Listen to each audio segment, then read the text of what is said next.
Hello everyone, welcome to TechBrain. My name is Sam, and in this video, I will show you how to fix your Windows 7 system is too outdated in Roblox. Click on the search bar at the bottom left of your screen and then type Run. Open the Run app that appears at the top of the search results.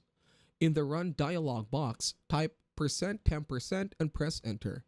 This opens the Windows Explorer with temporary files. Locate the Roblox folder and delete it by clicking on the trash can icon. Confirm your decision. Restart your computer after completing the above steps. If the issue persists, search for Roblox Player using the search bar. Right-click on Roblox Player and select Open File Location. In the new window, right-click on Roblox Player and select Properties. In the Properties window, go to the Compatibility tab. Check Run this program in compatibility mode for and select Windows 7 from the drop-down menu. Ensure that Disable Full Screen Optimizations is checked. Click Apply and then OK.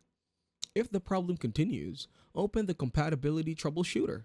Let Windows diagnose the issue and follow any prompts to reinstall or fix compatibility problems with Roblox. That is it.